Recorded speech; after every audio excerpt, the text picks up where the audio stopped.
everybody. Welcome to the Landcast. You've got Brandon Chasteen here with my brother, Jeremy Chasteen, the owners of Chasteen Land and Title. How's it going, Jeremy? It's going great, Brandon. Never been better. We're joined here today by Nick Welch, the owner of Welch Abstract Title. How are you doing, Nick? I'm doing great, guys. How are you doing today? Wonderful, I assume. Yeah. Today we're here to talk to you, Nick, and tell us a bit about yourself and your company, and then we'll dive in. Well, I own Welch Abstract Title, based on the south side of Indianapolis in Greenwood, and we do land acquisition and title work for primarily, I would say the energy or power related industries. We do coal, oil, gas, minerals, a lot of right-of-way work. I guess a lot of our core business today revolves a lot around right-of-way and oil and gas. Okay. Yeah. So very similar to us.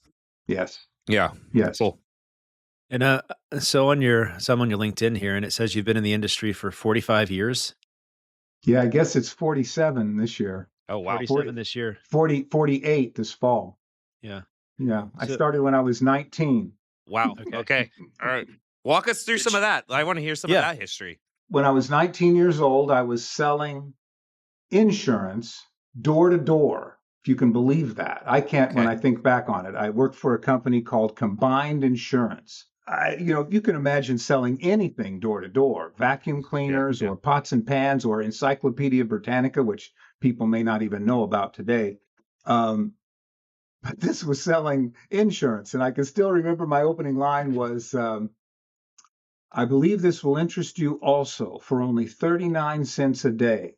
It went on like that. That was my opening line. I love it. So doing that for about 6 months. And my dad, who was a retired military pilot, flew for C.E. Brim, who some of you may know of. He at one time was the largest independent oil producer in the country. Yeah. And he was based out of Mount Vernon, Illinois. Yep. And so seen that name a lot. I mean, he still has producing wells from the 30s that are still producing all over Southern Illinois. And so he had hired my dad to fly for him because he bought a plane that my dad was the only person in all this whole south half of Illinois that could fly this plane. And then when he wasn't flying, he turned him into a landman. And Dad was really good at it. And I can remember him saying to me while I was selling insurance, I think you'd really like this land work. You ought to look into this. Well, one day, I walked into an office in Mount Vernon that was owned and run by Mark Hughes. And I walked in and I talked Mark into hiring me to be a landman. Huh. He put me with a gentleman named Gene Armstrong out of Evansville to kind of mentor me and get me broken in. And right away, he sent me to Russellville, Kentucky. Okay. So I got just a little bit of training in and then got sent to Russellville, Kentucky to run title and buy oil and gas leases on a project where they ended up hitting. And there's fields down there. Oh, that's cool. So anyway, that's how I got my start. And from there, I went to work for, I did some work for C.E. Brim. And then really kind of slid in and got mentored by Marvin Craddock, who at the time was from Olney, Illinois, and he was really the largest independent land broker in the country. He had hundreds of landmen all over the country. Wow. And he was amazing. That was a blessing. And as a matter of fact, I even kept the name of my company, Welch Abstract Title, as a nod to him because his company was called Craddock Title Services. And yet, Title Services was just an ancillary part of what they did, because he had these landmen all over the country. So, the opportunity came up, should we change the name to Welch Acquisition and Title? And I just decided to leave it as a nod to Marvin. Yeah. That's awesome. That's cool. And so that was, how old were you then when you were? I was 19 and 20 years old. That was all fairly quick. Okay. Yeah. Getting you into it all happened pretty fast. Yeah. And I loved it. From the minute I got into it, I loved it. And I knew this is what I wanted to do. I was like, I just was crazy about it because I've always been a history buff, and to me, you can't be a land guy and be a good title person if you're not into history. Yeah, that's so true. Or at least I think it makes you better. I think if you really, I think that's right. Yeah. You know, because that's what it is. We're digging into history and we're becoming detectives in the kind of work that we do. You and I. It's a large portion of it is detective work. You know, you hit dead ends and you hit roadblocks, and you have to think, well, I wonder what happened. What could have happened? What might they have done? And then you have to pursue theories to try and find things based on that.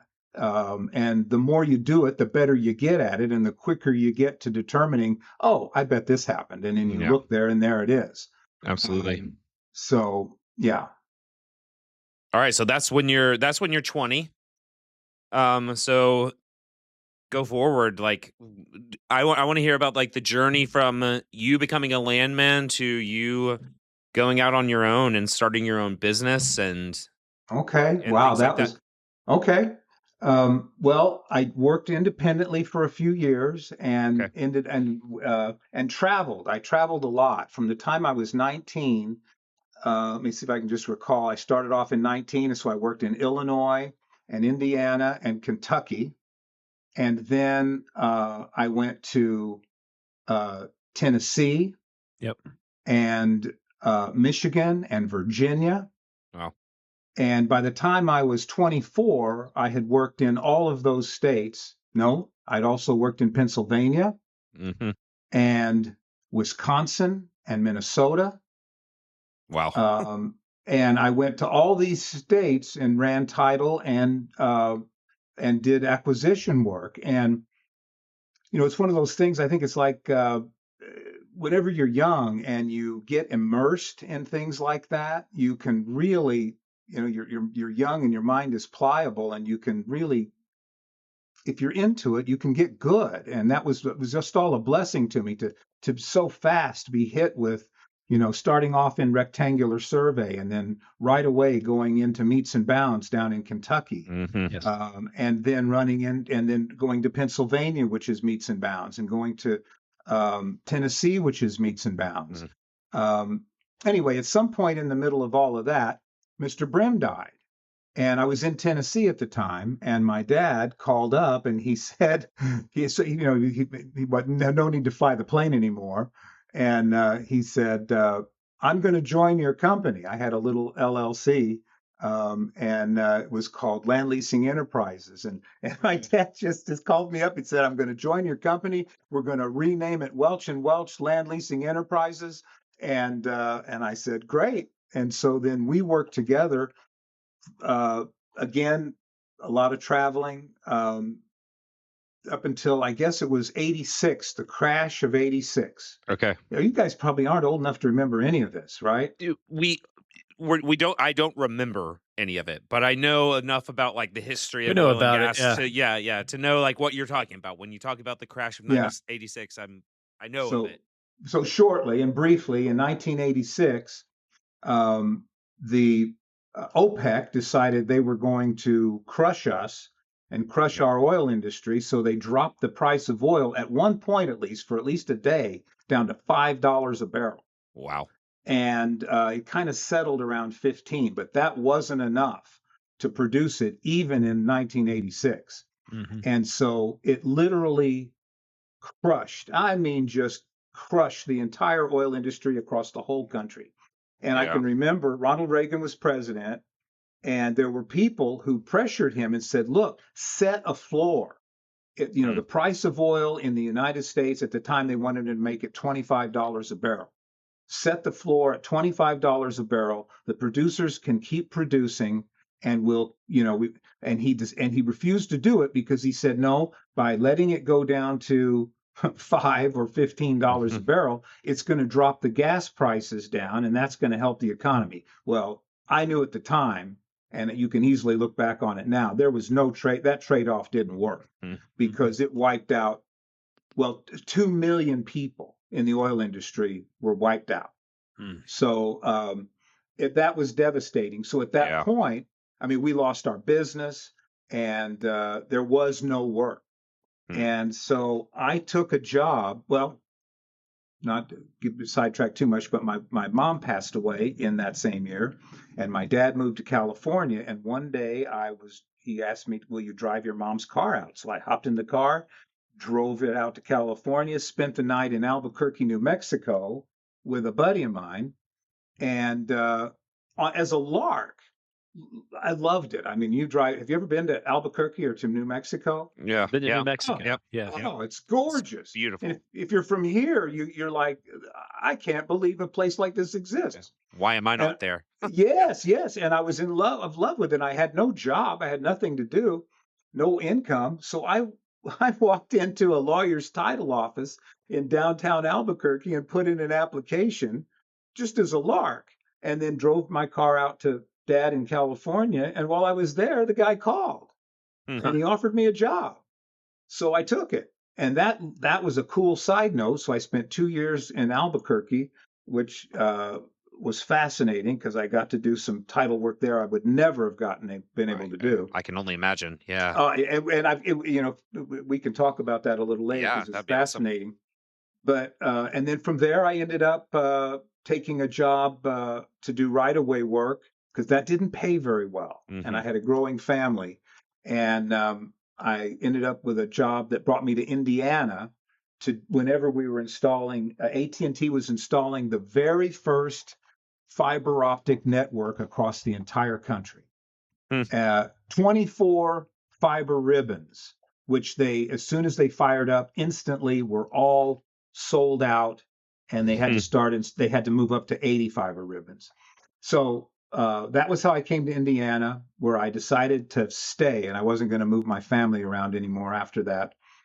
And I did that for a while, and then I went out to Oklahoma and worked in Oklahoma on some 20,000 foot deep gas wells in BLM Indian lands. From there, I guess I eventually came back and got into doing wireless work because, see, through all of this, I had to the devastation of that crash of '86 lasted a long time. I can remember being at T.S. Dudley's land office. You guys know T.S. Dudley? They're a nationwide land broker, and they're based out of Oklahoma City. And I can remember being in their office in 1990, the largest building in Tulsa, which was maybe a 40 or a 50-story skyscraper that at one point was filled with oil companies, was boarded up. Oh, wow. I mean, so we're still talking 4 years later, there's nothing. So I came back, I got into the wireless industry and started doing wireless work and building cell towers. And after that, then I started another company with an old oil business partner of mine from the early days in the 80s. And we did that. We did more wireless work and environmental work for a number of years. And all this time, I'm doing title work on cell towers, and I was doing title work on.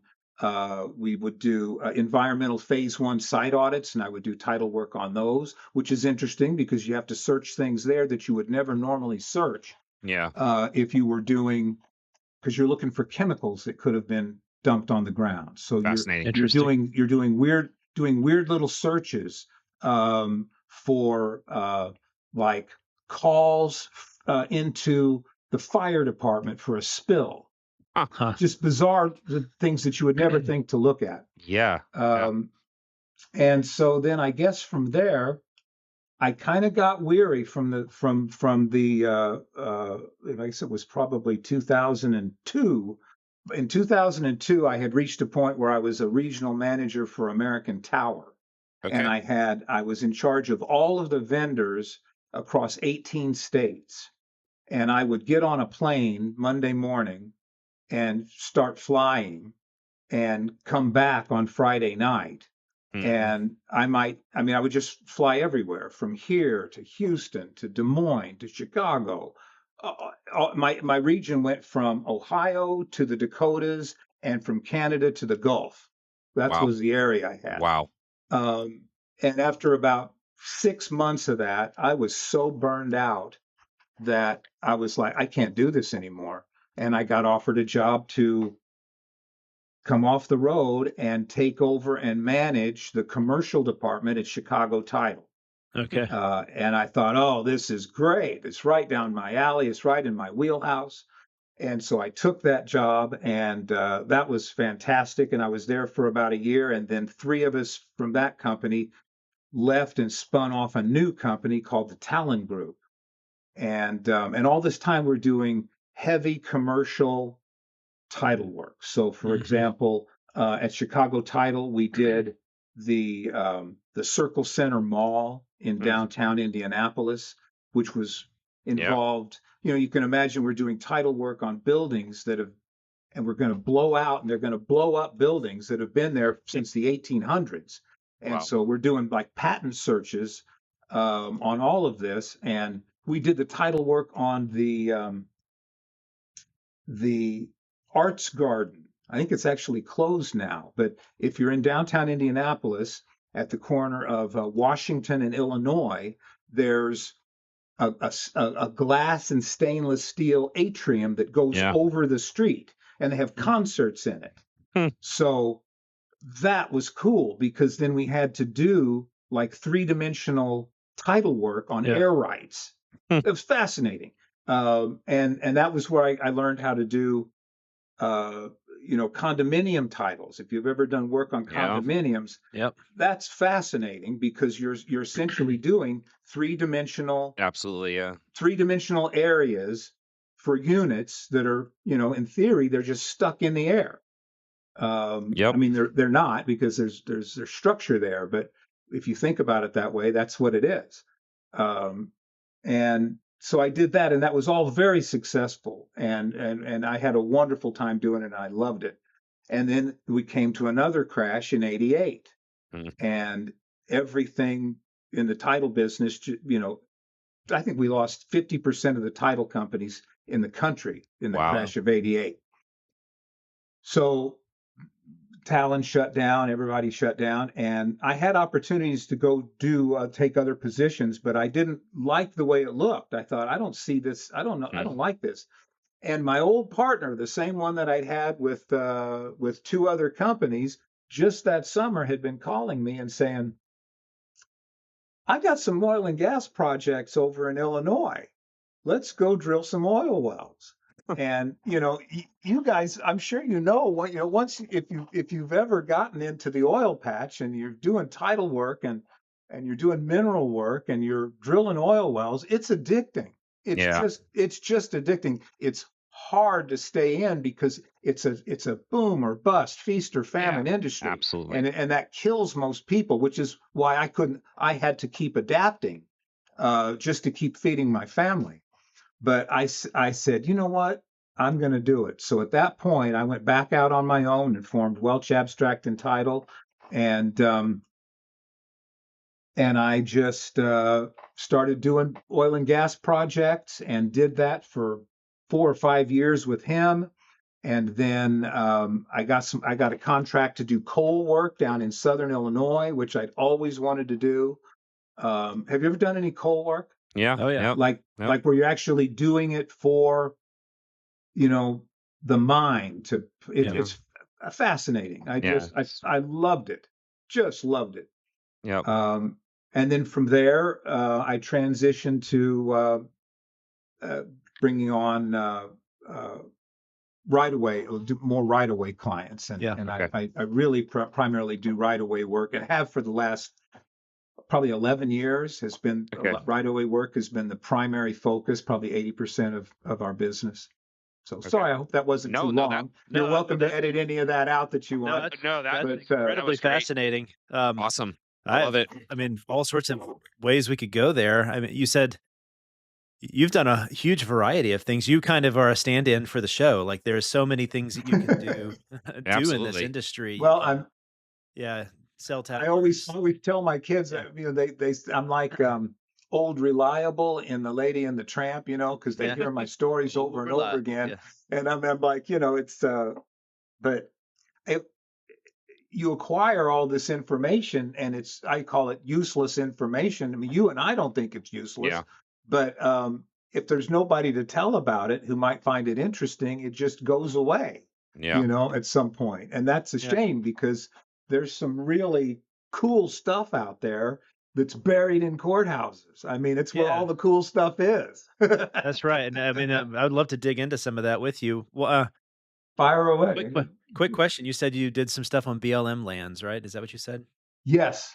And what was? Did you actually do you do title for the BLM? Yes. Or like what? Yeah. That's really fascinating. I mean, it was. So what's involved with that? Yeah. Well, you go do the title work like you normally would, but the ground was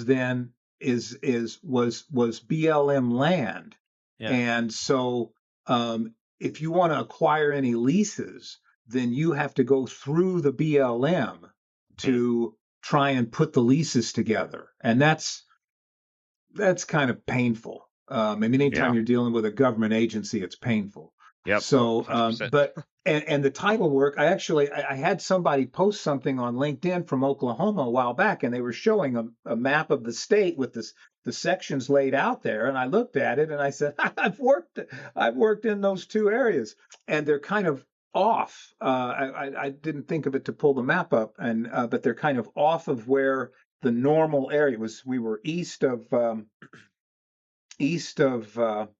McAllister, east and south of McAllister, which is in the southern part of the state. But it's really interesting now for all of us here. We're used to doing work here in Indiana, or I've done a huge amount in Illinois. You probably have too. Yep.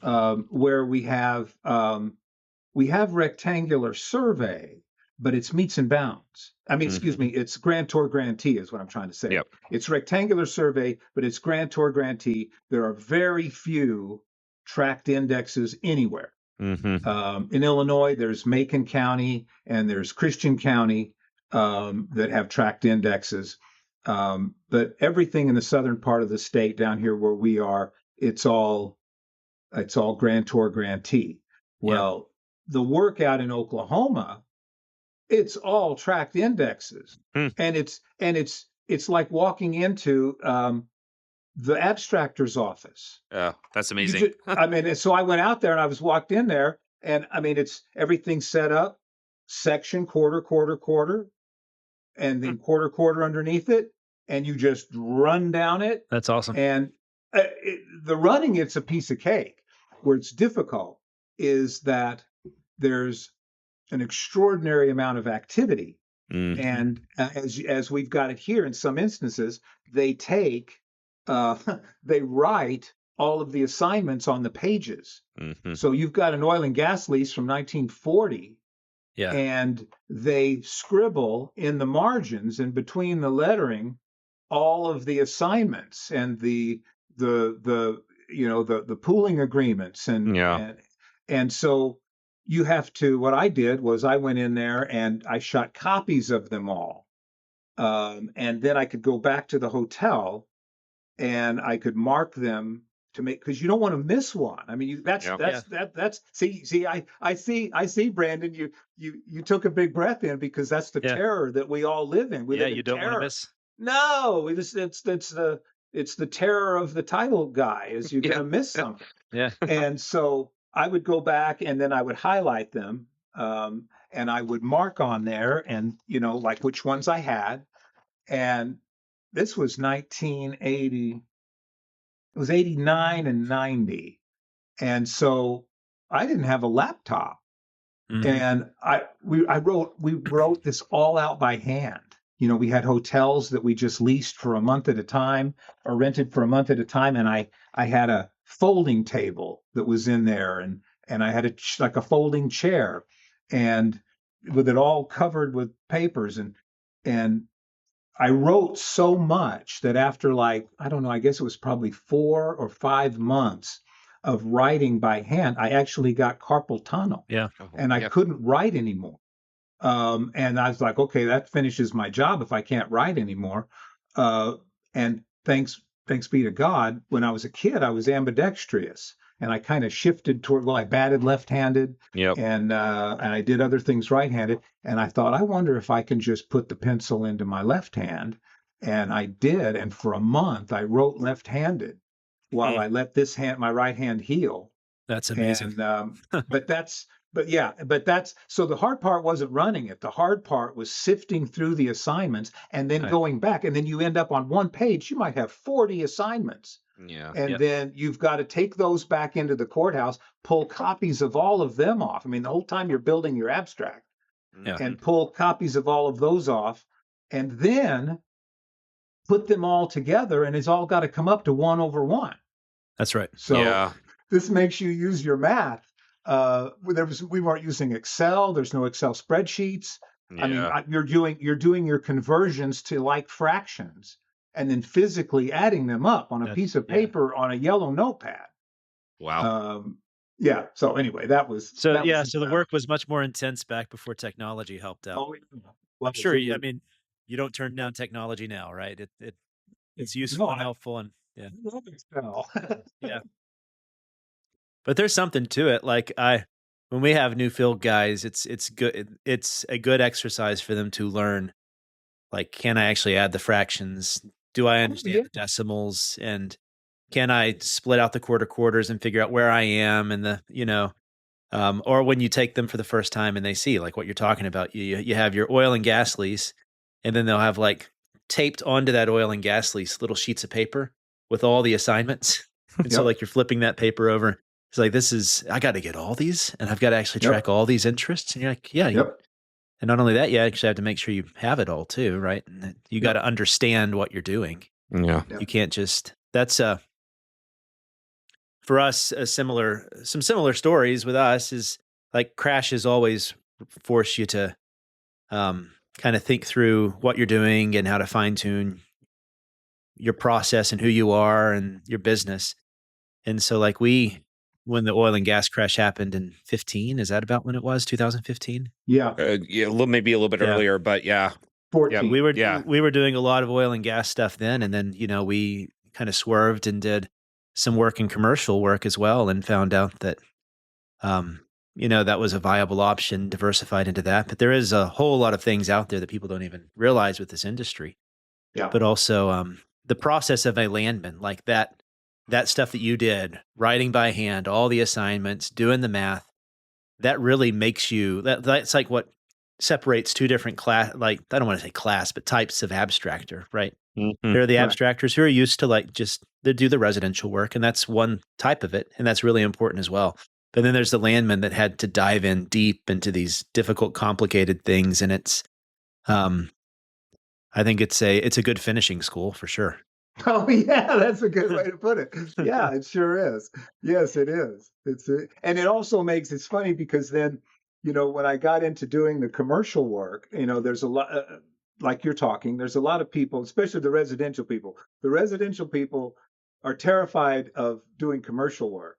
And the commercial people don't want to have anything to do with residential work, because in commercial, we don't have to deal with RESPA and HUD and any of that nonsense. And I'm like, I'll take massive, complicated commercial transactions over dealing with the government any day. That's right. I'll deal with a railroad search. Yeah. Whatever you want me to do. Yeah. Keep that stuff away from me. Yes. Railroad searches are another one. I love railroad searches. I've done several of them where we had oil and gas plays that came up to that included railroads. I learned a lot of fascinating things about that. And twice in my career, I've had to do mineral searches and acquisition for a well that was going to be drilled through an abandoned coal mine. Have you ever done that? No. That it's fascinating because now these are room and pillar mines. They're not the kind that we use now, long wall where you collapse the surface. These are room and pillar, where they carve out a section and then they leave a pillar that holds it up. And then so twice. I've had a geologist that was convinced that there was oil underneath where the coal mine was, and the only way to get to it was to drill through an abandoned. They were both abandoned coal mines, and these were in Illinois. They both were in Illinois. So what you have to do is you have to go find, if you can, and through the grace of God, I was able to do it both times. You have to find the old surveys of the actual coal mine. Oh, wow. And in Illinois, you find them at the Illinois Geological Society, which is in Champaign-Urbana at the University of Illinois. And so I found them, and then you've got to try and superimpose where this map is onto the maps that you can pull together, whether they're the maps that the company gives you or you're using plat books or the old, what did we used to call them? The old ones that had the old wells on them. Oh gosh, this is zooming out of my mind. And then the geologist we've got to find the spot where a pillar is. And then you've got to drill through the pillar. And if you don't hit the pillar, then you've got to use a blowout preventer on the rig because there's methane gas has filled all of these abandoned rooms of the mine. And if you come through the roof and you miss the pillar, you can trigger an explosion of the methane gas. Blow yourself up, yeah. And blow yourself to pieces. Wow. That's crazy. There are real stakes to that title. Yeah. So, and I kept the last one I had, the map that I found was so massive that to put it all together, I had to like clear a wall in my house. And they like each section of the map was like 4 foot by 6 foot. Wow. And there was 4 of them. And but it was a scaled survey. Somebody had surveyed the entire thing. And it was right. It was right. And when they drilled the well, they went right through the pillar. And both times the wells were dry. Do you still have those maps? I kept them for years, and I think I've got them over here in this filing cabinet. You should send them. We can include it. I'll see if I can find them for you. I'd love to see that'd be those, awesome. yeah. You run into a lot of interesting things, and a lot of it has to do with what the client wants. Like we had a project in Illinois. I guess we can talk about it now, Jeremy. The subsidence rights project. Oh yeah, where literally one coal company was trying to buy. So if people don't know, subsidence rights are the rights that a coal company has to be free from damages if your land collapses, like you were talking about, when they're doing this mining under it. And you'll see in certain Illinois counties, they will say, accepting the rights of subsidence, or they'll convey the rights to subsidence. And so you had this one coal company that kind of guessed where this other coal company was about to mine.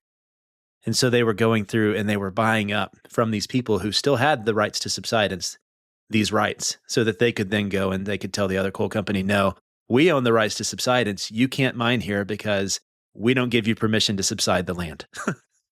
Fascinating. Yeah. Fascinating. Yeah. And so it's fun so weird.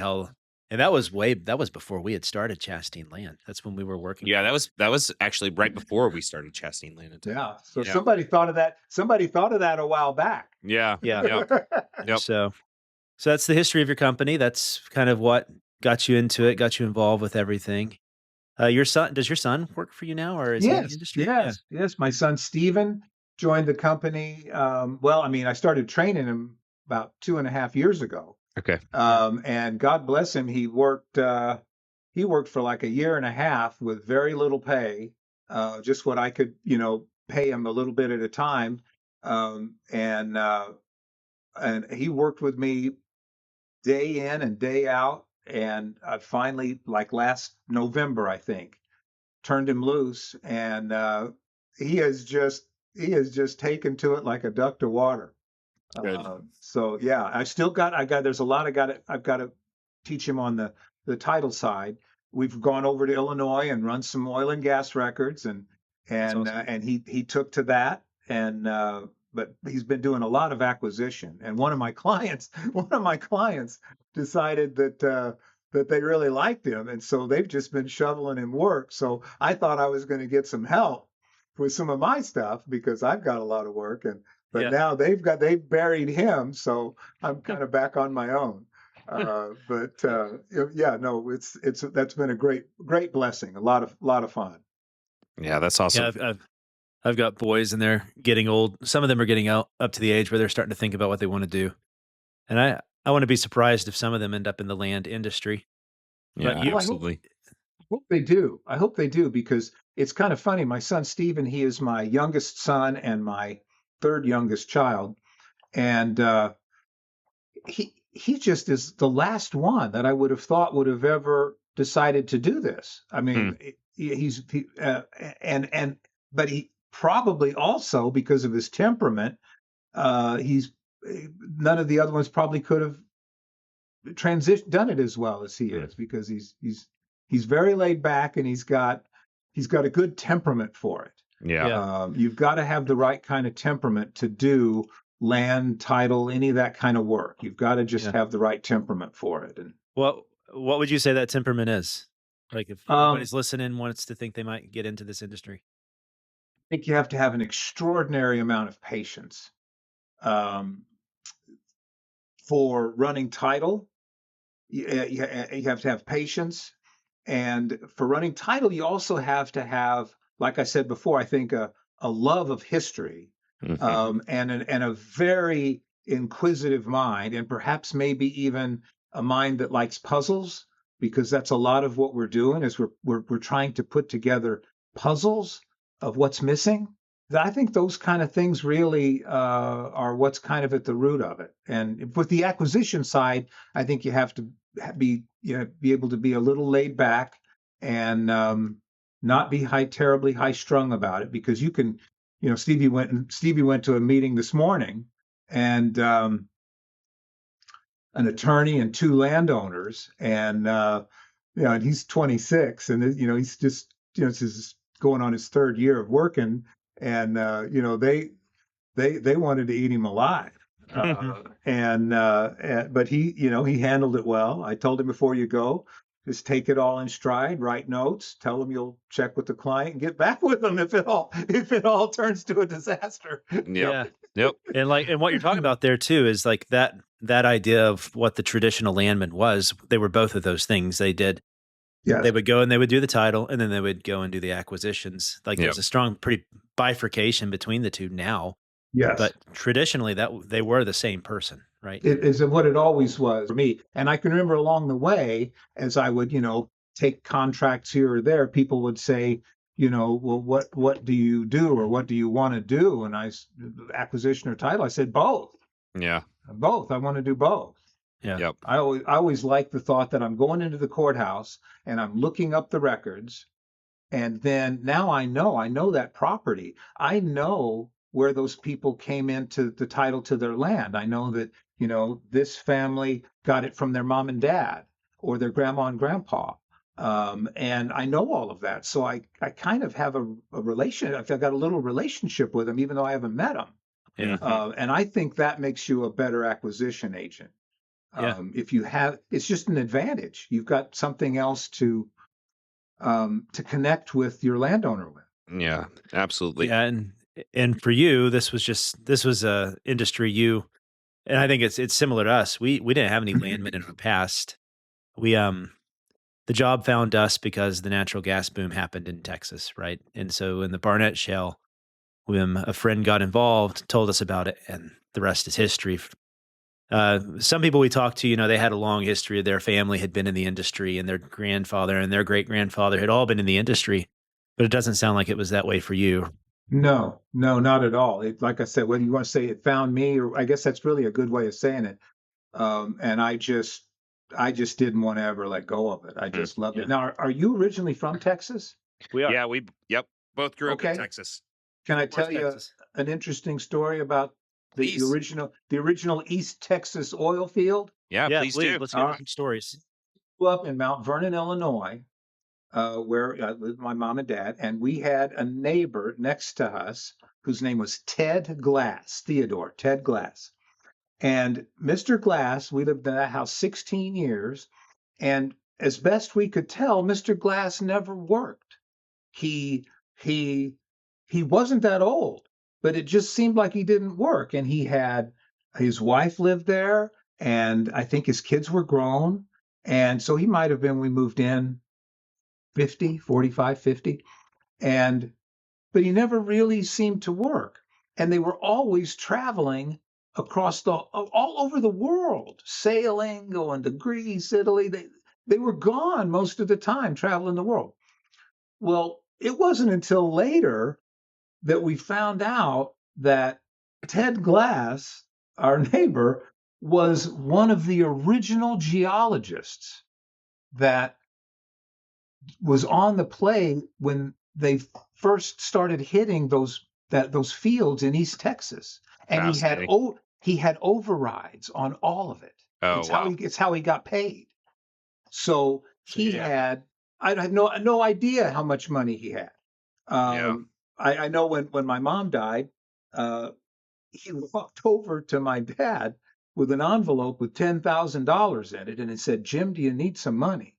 And so anyway, interesting story. And what was funny about it is we always wondered, what's he doing? And we didn't figure it out until the very end, before we moved. Yeah, it's fascinating. Yeah, and you get to meet all sorts of interesting people in this industry and run into interesting situations. Are there any stories that you have either from that you've run across or just in your own work experience that you think people would find fascinating, maybe even hard to believe? Yeah. Well, I had an encounter with Elvis or Elvis's estate. Seriously, that's awesome. Yes, I'll tell you that one. I was in Illinois, and I can tell you we could go find it if we wanted to. Shelby County, Illinois, and it would have been 1984, I think. And I was up there. I had prospects all over central Illinois. And one of my prospects was east of Shelbyville, forgetting the road. And it was, back in the day, we got prospects that were colored in with a colored pencil on a copy of a plat map, a plat book. People don't even know what a plat book is, but in a plat book. And they would just take a colored pencil and they'd highlight in the sections they wanted leased. Mm-hmm. Well, I just got this prospect, and I'm in the courthouse, and I'm doing my preliminary title work on it. And one of these parcels is a nice, neat 40-acre parcel, like northeast, northwest. It says L.M. Presley on it. That's how they wrote him in. They wrote him in the flat book. It says L.M. Presley.